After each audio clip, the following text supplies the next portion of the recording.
بسم اللہ الرحمن الرحیم۔ اسلامک کہانی کے معزز دوستوں، السلام علیکم۔ حضرت ابو ہریرہ رضی اللہ تعالی عنہ کی روایت ہے کہ رسول اللہ صلی اللہ تعالی علیہ وسلم نے ارشاد فرمایا، جہنم کے پل صراط کے 7 پل ہوں گے، ایک پل کا دوسرے پل سے 70 سال کا فاصلہ ہوگا، اور پل صراط کی چوڑائی تلوار کی دھار کی طرح ہوگی۔ اس پر سے پہلا گروہ پلک جھپکنے کی طرح سے تیزی سے گزر جائے گا، دوسرا گروہ چکنے والی بجلی کی طرح، گروہ تیز ہوا کی طرح، پانچواں گروہ دوڑتے ہوئے گھوڑوں کی طرح، چھٹا گروہ تیز دوڑنے والے آدمی کی طرح، اور 7واں گروہ پیدل چلتا ہوا گزرے گا۔ پل پر گزرنے والوں میں سے آخر میں ایک آدمی رہ جائے گا، اس کو حکم دیا جائے گا گزر۔ وہ 2 قدم جو ہی پل پر رکھے گا فوراً ایک پاؤں پھسل جائے گا۔ وہ گھٹنوں کے بل چلے گا تو آگ اس کے بال اور کھال پر کچھ اثر کرے گی تو وہ پیٹ کے بل گھسیٹتا جائے گا۔ دوسرا پاؤں بھی قابو نہ دے گا، ایک ہاتھ سے پکڑ کر چلے گا اور دوسرا ہاتھ لٹکتا رہے گا۔ آگ اس کو دکھ پہنچاتی رہے گی اور وہ گمان کرے گا کہ بچ نہیں سکتا، مگر پیٹ کے بل سرکتا رہے گا یہاں تک کہ پار ہو جائے گا۔ پار نکل کر پل کی طرف دیکھ کر کہے گا، بابرکت ہے وہ خدا جس نے مجھے تجھ سے نجات دی۔ میرا خیال ہے کہ میرے رب نے جو عنایت مجھ پر کی ہے ایسی اگلوں پچھلوں میں سے کسی پر نہیں کی۔ جو کچھ میں نے دیکھا ہے اور دکھ پایا ہے اس کے بعد اللہ تعالیٰ نے مجھے بچا لیا۔ اتنے میں ایک فرشتہ آئے گا اور اس کا ہاتھ پکڑ کر جنت کے سامنے ایک حوض پر لے جائے گا اور کہے گا، اس میں نہا اور اس کا پانی پی لے۔ وہ نہائے گا اور پانی پیے گا تو اس کو جنت والوں کی خوشبو اور رنگ محسوس ہوگا۔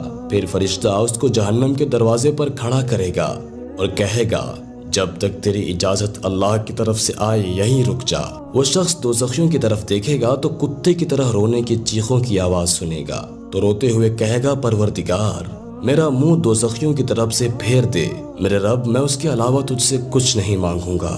رب العالمین کی طرف سے وہی فرشتہ اس کا منہ دوزخ کی طرف سے جنت کی جانب پھیر دے گا، اور جہاں پر وہ ہوگا وہاں سے جنت ایک تیر کی مسافت پر ہوگی۔ وہ آدمی جنت کے دروازے کو اور اس کی وسعت کو دیکھے گا، اور جنت کے دونوں بازوؤں کے درمیانی وسعت تیز پرندے کی 40 سال کی اڑان کے برابر ہوگی۔ بندہ عرض کرے گا، پروردگار تو نے مجھ پر پورا احسان کیا، مجھے دوزخ سے خلاصی دی اور میرا منہ آگ سے جنت کی طرف پھیر دیا۔ اب میرے اور جنت کے درمیان صرف ایک تیر کا فاصلہ۔ میرے رب میں تجھ سے درخواست کرتا ہوں کہ اپنی عزت کے طفیل مجھے جنت کے دروازے میں داخل فرما دے، اس کے علاوہ میں تجھ سے کچھ نہیں مانگوں گا، صرف میرے اور دوزخیوں کے درمیان اس دروازے کو آڑ بنا دے، میں دوزخ کی آہٹ بھی محسوس نہ کروں۔ رب العالمین کی طرف سے وہی فرشتہ آئے گا اور کہے گا، اے آدم زاد تو کس قدر جھوٹا ہے، کیا تو نے سوال نہ کرنے کا وعدہ نہیں کیا تھا؟ کیا تو نے وعدہ نہیں کیا تھا کہ تو اب اور کچھ نہیں مانگے گا؟ رسول اللہ صلی اللہ علیہ وسلم فرماتے ہیں، بندہ کہے گا اور قسم کھائے گا، عزت رب کی قسم میں اور کچھ نہ مانگوں گا۔ فرشتہ اس کا ہاتھ پکڑ کر جنت کے دروازے میں داخل کر دے گا اور خود بارگاہ الہی میں چلا جائے گا۔ وہ شخص اپنی دائیں بائیں اور سامنے بقدر مسافت 1 سال جنت میں نظر کرے گا، لیکن سوا درختوں اور پھلوں کے کوئی دکھائی نہ دے گا۔ نزدیک ترین درخت کا فاصلہ اس کی قیام گاہ سے 1 تیر کی مسافت کے برابر ہوگا۔ وہ محسوس کرے گا کہ اس درخت کی جڑ سونے کی ہیں، شاخیں سفید چاندی کی ہیں، پتے حسین ترین کپڑوں کی طرح، اور پھل مکھن سے زیادہ نرم اور شہد سے زیادہ میٹھے اور مشک سے زیادہ خوشبودار ہیں۔ یہ حیرت آفرین منظر دیکھ کر عرض کرے گا، پروردگار تو نے مجھے جہنم سے نجات دی، جنت کے دروازے میں داخل فرمایا اور پورا احسان۔ اب میرے اور اس درخت کے درمیان 1 تیر کی مسافت ہے، میں اس کے علاوہ تجھ سے اور کچھ درخواست نہیں کروں گا۔ وہی فرشتہ آئے گا اور کہے گا، آدمی تو کتنا جھوٹا ہے، کیا تو نے زیادہ نہ مانگنے کا وعدہ نہیں کیا تھا؟ اب کیوں سوال کر رہا ہے، کیوں مانگتا ہے؟ تیری قسم کہاں گئی، تجھے شرم نہیں آتی؟ آخر اس کا ہاتھ پکڑ کر جنت کے اندر قریب ترین مکان تک لے جائے گا۔ اچانک 1 سال کی راہ کے فاصلے پر سامنے موتی کا ایک محل نظر آئے گا۔ محل کو اپنے سامنے اور گزشتہ قیام گاہ کو اپنے پیچھے دیکھ کر اس کو ایسا معلوم ہوگا کہ جہاں پر وہ تھا وہ تو کچھ بھی نہیں تھا۔ وہ بے ساختہ عرض کرے گا، پروردگار میں یہ مکان تجھ سے مانگتا ہوں، اس کے بعد کسی چیز کی درخواست نہیں کروں گا۔ اور ایک فرشتہ آئے گا اور کہے گا، کیا تو نے اپنے رب کی قسم نہیں کھائی تھی؟ تو کس قدر جھوٹا ہے، جا تجھے وہ دے دیا۔ وہ جب اس مکان پر پہنچے گا تو آگے کا سما دیکھ کر خیال کرے گا کہ اس کا مکان اس کے مقابلے میں ایک خواب ہے۔ عرض کرے گا، میں تجھ سے اس مکان کی درخواست کرتا ہوں تو فوراً وہی فرشتہ آئے گا، کہے گا آدم زاد تو اپنا وعدہ پورا کیوں نہیں کرتا؟ کیا تو نے وعدہ نہیں کیا تھا کہ تو اب اور زیادہ نہیں مانگے گا؟ فرشتہ اس کو ملامت کرے گا، کیونکہ فرشتہ کو محسوس ہوگا کہ حیران کر دینے والی چیزیں دیکھ کر اس کی جان خود نکلی جا رہی ہے، اس لیے کہے گا جا یہ تیرا ہے۔ اس کو اس مکان کے بعد ایسا مکان نظر آئے گا جس کے مقابلے میں پچھلے تمام مکان اس کو کچھ بھی نہیں لگیں گے۔ دیکھ کر حیران رہ جائے گا، بات بھی نہ کر سکے گا۔ حضور صلی اللہ تعالی علیہ وسلم نے فرمایا، اللہ کا قاصد اس سے کہے گا کیا وجہ ہے، اب سوال کیوں نہیں کرتا؟ بندہ عرض کرے گا آپ پر اللہ کی رحمت ہو، میں نے رب العزت کی قسم کھا لی ہے، بخدا اب مجھے اس سے ڈر لگتا ہے اور اس سے شرم آتی ہے۔ اللہ فرمائے گا کیا تو اس بات پر راضی ہو جائے گا کہ قیامت کے روز آفرینت سے لے کر یوم فنا تک کل دنیا جمع کر کے اس کو 10 گنا کر کے میں تجھے دے دوں؟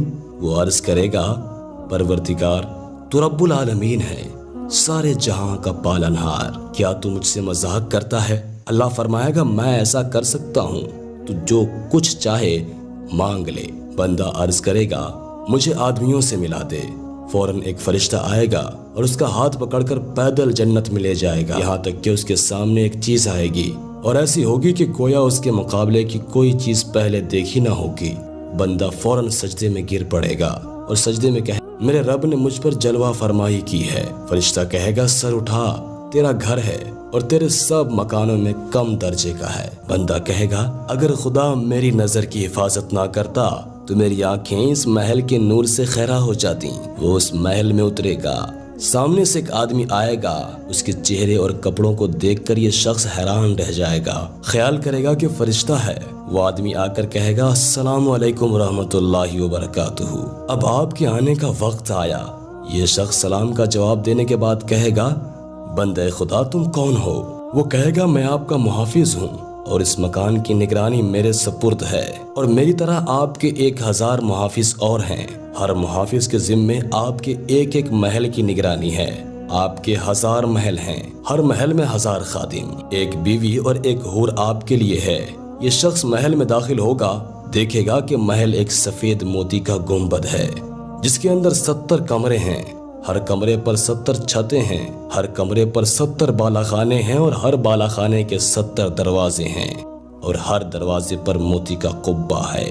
یہ شخص قبوں میں داخل ہو کر کھولے گا، اس سے پہلے وہ قبے کسی نے نہیں کھولے ہوں گے۔ قبہ کے بیچ میں اس کو سرخ موتی کا ایک گنبد نظر آئے گا جس کی لمبائی 70 گز ہوگی اور ہر ایک کے 70 دروازے ہوں گے۔ کوئی موتی دوسرے موتی کا ہم رنگ نہ ہوگا، ہر موتی کے گنبد میں بیویاں ہوں گی، سجی ہوئی جلوہ گاہیں ہوں گی اور تخت ہوں گے۔ قصر کے اندر داخل ہوگا تو ایک حور ملے گی اور اس کو سلام کرے گی۔ یہ شخص سلام کا جواب دے گا، پھر حیران ہو کر کھڑا ہو جائے گا۔ حور کہے گی اب ہماری ملاقات کے لیے آپ کو وقت ملا، میں آپ کی بیوی ہوں۔ یہ شخص اس کے چہرے کو دیکھے گا تو اپنے چہرے کا عکس حور کے چہرے میں نظر آئے گا جیسے آئینہ میں دیکھتا ہے۔ حور 70 جوڑے پہنے ہوں گی، ہر جوڑا 70 رنگ کا ہوگا اور ہر رنگ دوسرے سے جدا ہوگا۔ انتہائی شفاف ہونے کی وجہ سے لباس کے باہر سے پنڈلی کے ہڈی کا گودا بھی نظر آ جائے گا۔ جب اس کی طرف سے ذرا بھی منہ پھیرے گا اور پھر دوبارہ دیکھے گا تو اس کی آنکھوں میں حور کا حسن 70 گنا زیادہ نظر آئے گا اور اس کے لیے آئینہ ہوگی اور وہ حور کے لیے آئینہ ہوگا۔ جب محل سے باہر سر نکال کر جھانکے گا تو بقدر مسافت زمین اس کو اپنا ملک نظر آئے گا، اور جب اس کی سیر کرے گا تو 100 برس تک اپنے ہی ملک میں چلتا رہے گا۔ ملک کے اندر جس چیز پر پہنچے گا اس میں سب کچھ نظر آئے گا۔ تمام محلات میں فرشتے ہر دروازے سے آئیں گے اور ان کی طرف سے سلام اور تحفے لائیں گے۔ ہر فرشتے کے پاس وہ ہدیہ ہوگا جو دوسرے کے پاس نہ ہوگا۔ فرشتے روزانہ دن کو آ کر سلام کیا کریں گے اور ان کے ساتھ تحائف ہوں گے۔ اللہ کے رسول صلی اللہ تعالی علیہ وسلم ارشاد فرماتے ہیں کہ جنت والے اس کو مسکین کہیں گے کیونکہ اس کے مکان سے ان کے مکان اعلیٰ ہوں گے۔ جب وہ کھانا کھانا چاہے گا تو جنت کے خانوں میں سے ایک خان لا کر رکھیں گے جو سرخ یاقوت کا ہوگا اور یاقوت زرد اس میں جڑا ہوگا۔ 70 قسم کے کھانے اس پر چنے جائیں گے۔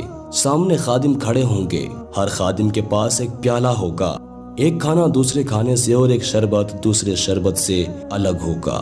تو دوستوں آپ نے سنا کہ جنت میں جنتیوں کو کس قدر نعمتیں دی جائیں گی، اور یہ ایک اس جنتی کو دی جائے گی جو کہ سب سے کم تر اور ادنا ہوگا، اور ان جنتیوں میں سب سے کم درجے کا مالک ہوگا۔ اب اندازہ لگائیے کہ جو انسان نیک ہوگا پھر اس کا کیا عالم ہوگا۔ اللہ تعالیٰ بڑا ہی بخشنے والا اور مہربان ہے۔ اللہ تعالیٰ سے دعا ہے کہ وہ ہم سب کے گناہوں کو معاف فرمائے، ہمیں بخش دے اور ہم سب کو جنت الفردوس عطا فرمائے۔ امید کرتے ہیں کہ آج کی یہ ویڈیو آپ کو پسند آئی ہوگی۔ ویڈیو کو لائک کرنے کے ساتھ ساتھ دوستوں کے ساتھ شیئر کرنا ہرگز مت بھولیے گا۔ اپنا اور اپنے پیاروں کا بہت سارا خیال رکھیے گا۔ اللہ حافظ۔